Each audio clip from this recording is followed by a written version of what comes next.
past 2 seasons, Rob Pelinka rebuilt the Lakers roster from lottery picks to LeBron, AD, and former champs that led to the Lakers' 17th title. He went on the Woj podcast and explained how the special bond between LeBron and AD set the tone for the roster. I think that really both LeBron and AD have approached their partnership and their relationship through that lens of like, I want to do everything I can to help the other guy. And you could just see that lived out in little things. It started with, hey, do you want number 23? and that's just been a thread of kind of putting aside like self-interest and, hey, what's best for me, and thinking through, hey, how can I help this other guy out? And I'll start with AD. AD did that throughout the season. I think his theme from the beginning of camp, when Coach Vogel stamped our team as a defensive team, was to challenge and to encourage LeBron to be defensively great, which LeBron was in the bubble and was one of the keys to our success. LeBron's leadership in terms of what does it take to keep your body functioning at the highest of level. You could see AD learning how to battle through that process and make it battle through injuries and stay on the court. To have ownership, president, GM, and coach connectedness around a player is the only way you can get to the end. And I think, as I said in the beginning, Jeannie sets the tone for that. I say this to people all the time. General manager, like the word manager is a big part of that. Yes, do you have to go to Europe and be in gyms at all over the hours of the night to find the next great player? Sure. But so much more of it is keeping everything functioning smoothly. And that's managing the relationships. And I think we've done that really, really well.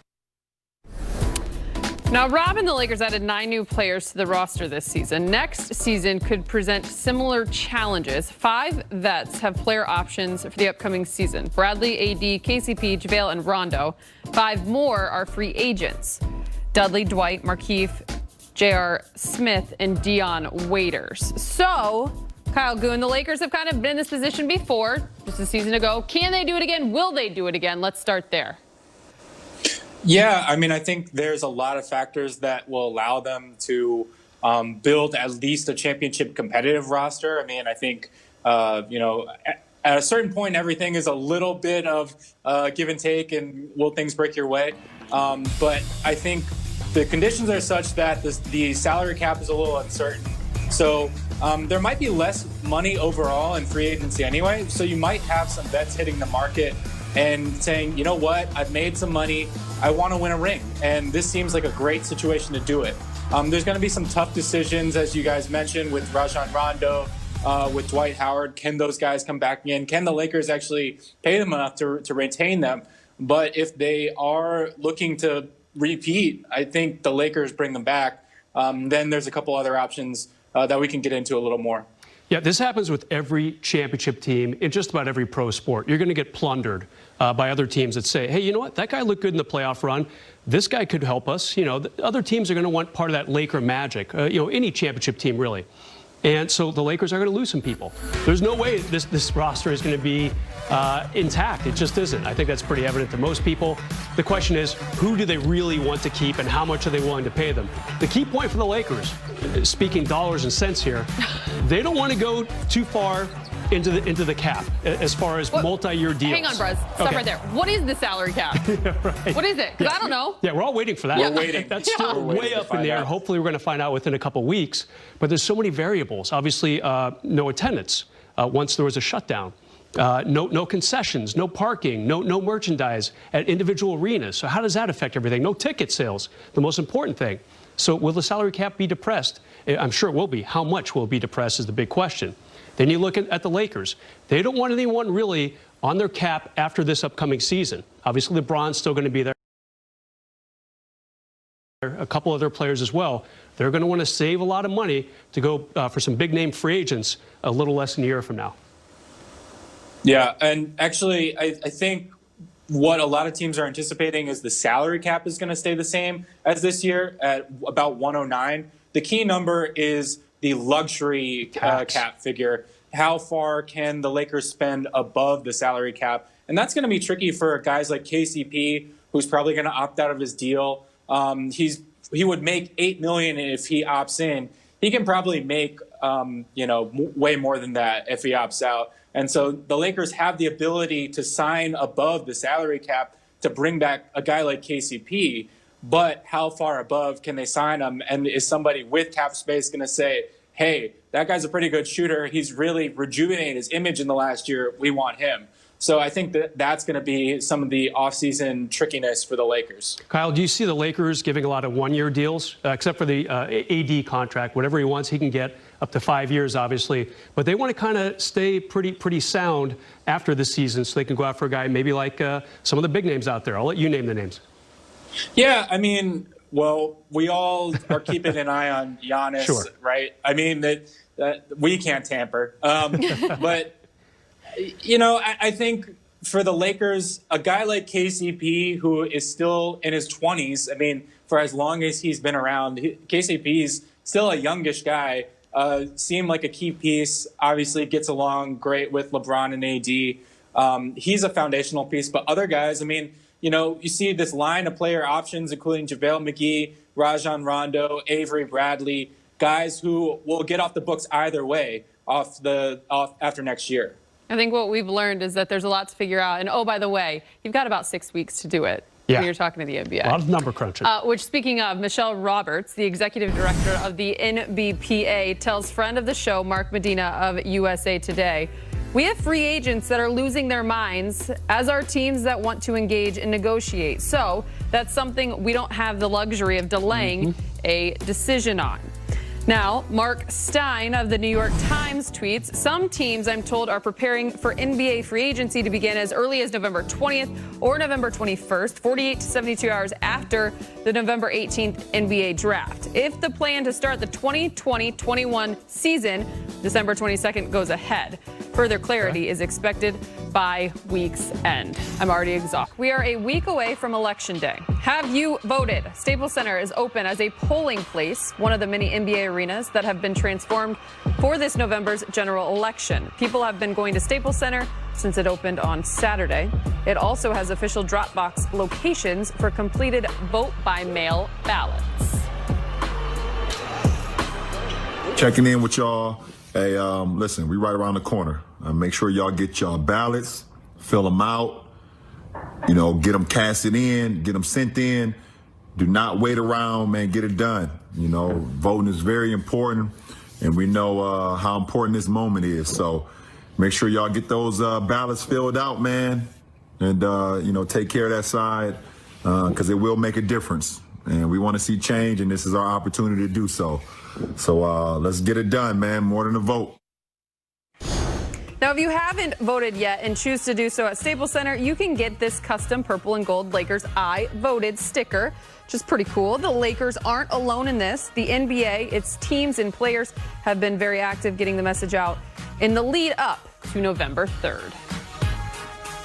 We need everyone to get out and use your voice and vote. Figure out what polls are close to you and get out there. Wisconsin was won last year off of 22,000 votes. If you think about that, that is pretty much a sellout game for Milwaukee Bucks Stadium. So your voice is needed. We're calling to action. Get out, use your rights, use your voice, encourage your other friends, your other family members to get out there and vote. But now is more important. I'm not big on who you vote for, Republican or Democrat. That's not me. But what I am big on is using your voice and using your platform and using your rights to do it and go stand for something. Great bite there from George Hill. Kyle, you were in the bubble. You saw the platform for social activism grow. LeBron, others speaking out on social media. The NBA arenas we now see used as polling sites, locations. Is this change in your mind permanent? Yeah, I think it has kind of established maybe a new precedent for the league and how it goes about, talking about certain social changes. I think this year, more than any other, was a year when the league And its owners, very importantly, listened to players and took their calls for social change very seriously.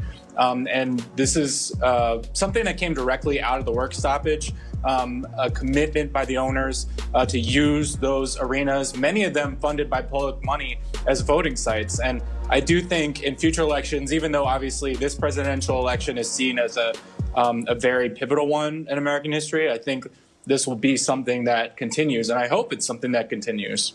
Yeah, Kyle, I'm with you 100%. I was not in the bubble, unlike you, but we all definitely knew some players were hesitant to return to the bubble or to go into the bubble because they were afraid their messages would get lost.